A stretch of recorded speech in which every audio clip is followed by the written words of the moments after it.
Bom, e agora, então, para nós darmos início à nossa conferência blockchain, para fazer uma breve introdução sobre a tecnologia blockchain, eu vou chamar o CEO da Original Mais. Seja muito bem-vindo, Edilson Osório.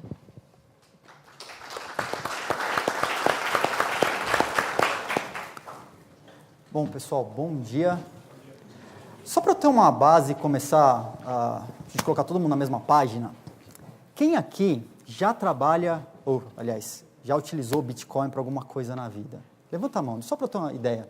Quem já mexeu com Bitcoins? Boa. Quem guarda Bitcoins? Quem tem Bitcoins guardados? Ok, bom, beleza. Tá? É um bom ponto de partida. Tá? É um bom ponto de partida. A ideia dessa breve apresentação é tentar colocar todo mundo na mesma página, na verdade, dentro de uma timeline, desde o surgimento do Bitcoin até o que a gente tem hoje, que são os ledgers distribuídos. Tá?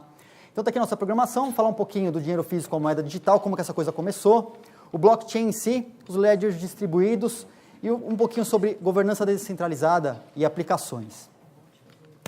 Bom, o dinheiro, desde que o mundo é mundo, tá? As pessoas utilizavam coisas para fazerem trocas. Tá? Então, tudo que você faz uma troca e a pessoa aceita como moeda, aquilo lá tem valor. Tá? Então, o dinheiro, ele te dá direito a algo em troca, normalmente. E o pessoal utilizava, desde antigamente, animais, pedras, ouro, sal. E uma grande característica do dinheiro é que ele seja escasso, tá? E difícil de falsificar. É muito importante que o dinheiro seja difícil de falsificar e seja fungível. Tá? Então, normalmente o dinheiro, a moeda em si, como todos sabemos, ela normalmente tem um controle central de emissão. Tá? E ele é controlado ou por governos ou algumas entidades e sempre necessita de um intermediário para gerar o fator de confiança. Porque se você não confia naquela moeda, você não vai utilizá-la, você vai utilizar outra coisa no lugar. Tá? Então, esse cara, esse Satoshi Nakamoto, que por enquanto continua anônimo, ele conseguiu desenvolver em 2008, ele escreveu um paper, uma tese, uma teoria, de uma forma de dinheiro virtual que trouxesse essa característica de confiança para as pessoas e que pudesse ter valor. Tá? Para que você não precisasse mais utilizar o papel, moeda, ou utilizar outras coisas físicas, materiais, para as suas trocas. Tá? Você pudesse utilizar uma coisa virtual. Em 2008 ele escreveu esse paper. Em 2009 o pessoal colocou isso em produção, que foi o chamado Bitcoin. Tá? Então o Bitcoin é um dinheiro eletrônico, equivalente a uma moeda. Eles conseguiram reproduzir a escassez do mundo físico no mundo virtual, que é a coisa talvez mais importante do Bitcoin, que ele está limitado a 21 milhões até 2140, e a emissão dela é controlada, é conhecida por todos, tá? Porque isso está embutido no protocolo do software, da rede. Tá? No caso do Bitcoin, ele é peer-to-peer. As pessoas elas fazem as transações entre o tal do Bitcoin entre elas mesmas. Então, eu consigo transferir os meus Bitcoins para outra pessoa sem a necessidade de uma entidade central para fazer isso. Ele é armazenável, ele é confiável, e uma coisa que garante que eu possuo a quantidade X de Bitcoins é o consenso da rede. Então, existem milhares e milhares de máquinas espalhadas pelo globo que dizem que o Edilson tem aquela quantidade de Bitcoins, daquela moeda, daquela criptomoeda, naquela wallet. Tá? Bom, o que é o blockchain? O blockchain é a infraestrutura que comporta essa criptomoeda. Tá? Quando foi desenvolvida a tecnologia, ninguém pensava em blockchain, na verdade, ou o que seria o blockchain. O pessoal pensava na utilidade da criptomoeda. Só que a gente veio, ao longo do tempo, observando essa infraestrutura e encontrando outras utilidades para ela. Tá? A gente conseguiu entender que a infraestrutura que suporta a tecnologia do Bitcoin, da criptomoeda, ela é tão importante quanto, ou mais importante, em alguns aspectos, do que a criptomoeda em si. Então, a gente consegue utilizar essa infraestrutura para fazer outras coisas, tá? Como armazenar registros, criar outras moedas em cima dele. Por quê? Porque ele tem algumas características, tá? Ele é um livro-razão inviolável. Então, quando ele foi concebido, a ideia é que ele fosse somente um livro-razão de transações da criptomoeda Bitcoin. Isso inicialmente. Tá? E esse livro-razão inviolável, por causa da característica dele, tudo que é registrado nesse blockchain, na infraestrutura, não pode ser apagado. Tem algumas linhas de pensamento que acreditam que a imutabilidade não é um pró, é um contra. Mas depende do prisma por onde você observa. Tá? Bom, ele é descentralizado. Ele não depende de uma entidade central. Ele está espalhado pelo globo, em milhares de máquinas. Tá? Cada uma dessas máquinas, cada um desses nós, possui uma cópia completa de todo o livro-razão, de todo o ledger, com todas as transações. Tá? E quando esse nó faz download, que ele atualiza esse ledger, ele ainda consegue fazer uma pequena auditoria em cima para saber se as informações que estão registradas no ledger são confiáveis, se não sofreu nenhum tipo de alteração. Porque se sofreu um tipo de alteração, ela vai acabar submetendo para a rede e o consenso da rede vai falar, cara, só você tem essa informação alterada. O resto da rede inteira acredita que a informação não é essa. Então, provavelmente, você tem alguma informação adulterada com você e descarta essa informação da pessoa, aliás, do nó. Ele é distribuído, tá? Espalhado pelo planeta. Então, essa infraestrutura que comporta a criptomoeda, que é o chamado blockchain, essa cadeia de blocos, em que todo bloco para trás passa a ser inviolável, tem muita importância para o mundo e para a sociedade, porque ele acaba, na verdade, a grande inovação depois do Bitcoin é o próprio blockchain. Tá? Então isso vai trazer transformações agora para a sociedade, para a área financeira, principalmente, impacta diretamente a área financeira, e a gente vai ver alguns casos na sequência. Então a gente tinha lá, por exemplo, uma emissão de moeda centralizada. Todo mundo sabe como funciona. Quando a gente fala em uma emissão de moeda descentralizada, significa que cada nó ou diversos nós podem fazer a emissão e todos os outros nós vão acabar confiando por causa do protocolo. A estrutura da rede faz com que essa confiança exista. Tá? Além de que o próprio Bitcoin, ele resolveu um problema matemático, que vocês vou deixar até para pesquisa posterior, que é o problema dos generais bizantinos. Tá? Era um problema matemático que não tinha resposta até o surgimento do Bitcoin, que é como conseguir consenso em uma informação quando todos os agentes envolvidos naquela rede não têm um nível de confiança tão alto. Você não precisa... O lance do Bitcoin é que você não precisa confiar em ninguém, você só confia no protocolo, ele vai fazer o negócio direito. Tá?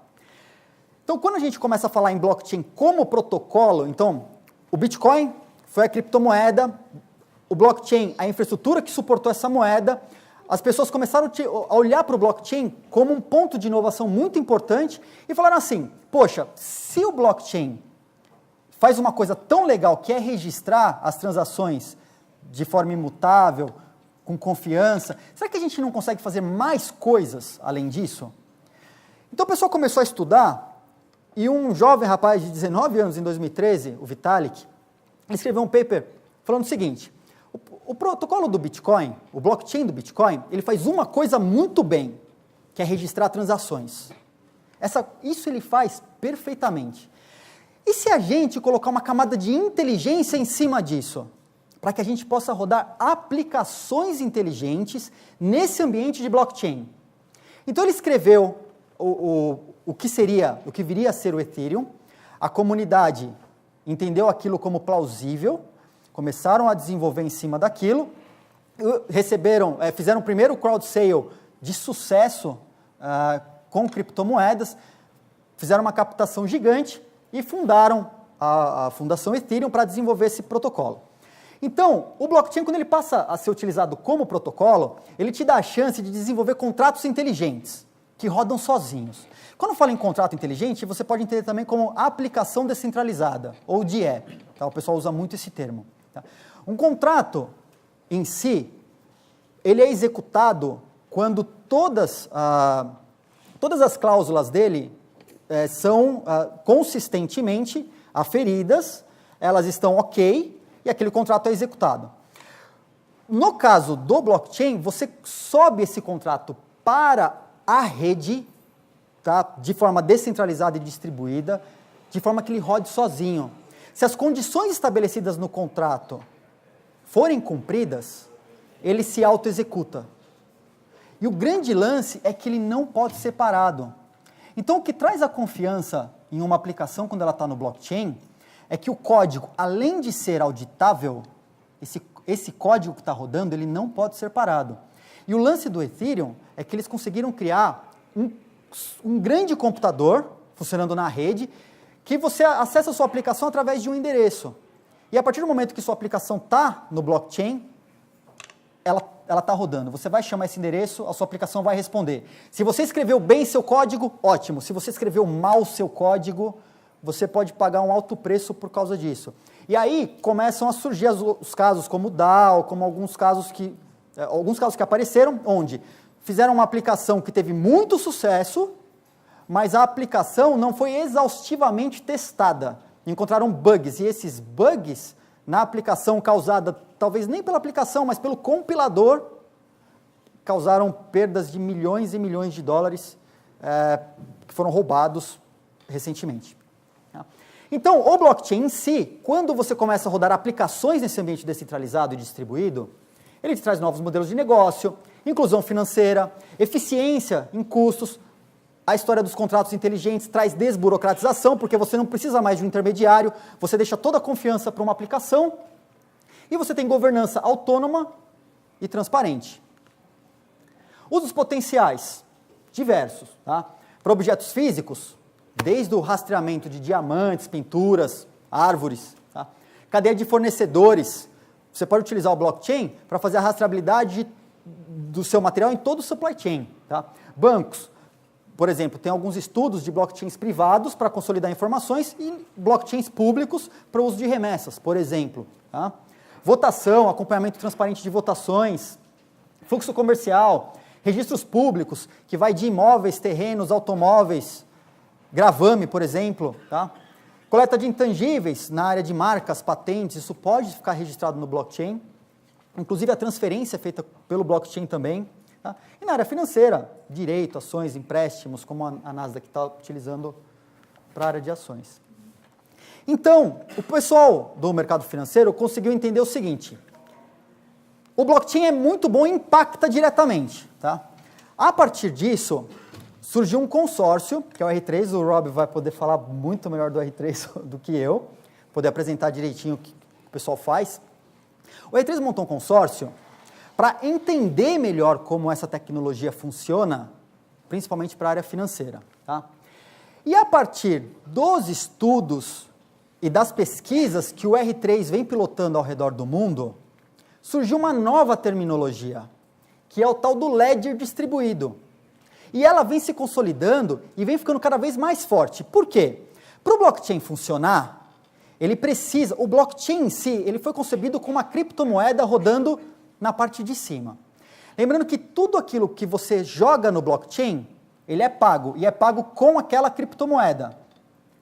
Agora, quando você vem para o ambiente privado, a criptomoeda talvez não faça tanto sentido.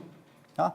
A criptomoeda, que é utilizada como insumo para o registro no blockchain, ela necessita de um aparato tecnológico para que se faça a emissão dessas novas moedas, que em um ambiente corporativo, em um ambiente privado, também não faz sentido. As regras de consenso para que o blockchain com a criptomoeda funcionem, também não fazem sentido no ambiente corporativo, no ambiente fechado. Então, o pessoal começou a fazer uma pesquisa na seguinte linha: no ambiente corporativo eu preciso que nem toda a informação seja transparente. Isso é muito claro em relação aos bancos. Tá? Você não vai jogar toda a sua informação em uma rede transparente para que todos os outros bancos, ou seus concorrentes, ou outras seguradoras, ou outros players tenham acesso a todo tipo de informação. Não faz sentido nenhum. Então, quando você fala em distributed ledger, você tira a camada de criptomoeda, você tira a camada de mineração, que é o que faz a geração dessas novas criptomoedas. Tá? Você coloca uma camada de permissividade, de controle de acesso, de criptografia nas informações e permite que somente determinados players tenham acesso à informação que lhe é devida e não outras informações de outras pessoas, através de permissividade. Tá? Então, o Distributed Ledger, que ele vem se consolidando, a gente não sabe o futuro exato, se é a tecnologia que vai ficar no mercado, mas é a tendência que vem apontando como melhor tendência, tá? que é justamente esse Distributed Ledger sem a necessidade de criptomoeda. Bom, exemplos de aplicações existentes. Já existem algumas aplicações rodando em produção pelo mundo, utilizando o blockchain em si, além talvez da criptomoeda. Ou muitos utilizem a criptomoeda, mas ela fica meio que escondida. O usuário final não precisa nem saber da existência da criptomoeda. Tá? Enquanto o Distributed Ledger não se consolida sem o uso de criptomoeda, essas tecnologias elas estão bem ativas. A BitNation consegue, na verdade é um país descentralizado, tá? Por mais estranho que isso possa parecer, é um ambiente, uma plataforma de governo descentralizada, fornece advogados, te fornece uma identificação única, tenta fornecer todo tipo de serviço público que o governo fornece para a gente. A Slock desenvolveu uma fechadura inteligente que faz a sua própria gestão. Então, a fechadura recebe o fundo, ela te entrega a chave para abri-la. Se ela perceber que tem algum dano em um sensor, ela mesma pode fazer uma licitação, contratar a empresa, pagar a empresa que faz a manutenção e no fim do mês dividir o lucro com uma empresa mantenedora. A Nasdaq começou a utilizar o blockchain em leilões privados. A Estônia e os e-residents também já podem votar e fazer transferência de ações na Nasdaq das empresas da Estônia que estão listadas lá. O OneName tenta fazer uma identidade única global, baseada no blockchain do Bitcoin. E a Original My, que é a primeira e atualmente a única empresa brasileira a utilizar o blockchain como protocolo, para fazer notarização de documentos digitais e assinatura de contratos. Bom, concluindo, o blockchain ele traz um ponto de imutabilidade, que não existia até o momento, traz transparência e auditabilidade, isso num futuro próximo pode tornar muito mais barato o trabalho de auditoria pelas grandes empresas, tá? Porque as informações elas estão num protocolo único que todo mundo conhece, é muito fácil você ir lá e resgatar essas informações. Traz consenso, as regras de consenso que vão ser utilizadas nos ledgers distribuídos são as mais diversas, inclusive, por exemplo, no Hyperledger você pode programar o tipo de consenso que você deseja, tá? E eficiência e redução de gastos, até em infraestrutura, quando ao invés de fornecer um ambiente, um aparato de APIs, para que as empresas consumam as suas informações, o que pode se tornar público e acessível, que vai ser compartilhado com os outros players, você joga no blockchain, eles vão consumir essa informação diretamente do blockchain, diminuindo inclusive o seu custo com infraestrutura. Tá? Bom, pessoal, eu gosto muito dessa frase, que o blockchain é transfer of trust in a trustless world. Porque é o que ele faz. O blockchain traz um ponto de confiança onde a confiança não existe. Tá? É isso, estão aí meus contatos, qualquer dúvida, no final. Ok? Obrigado.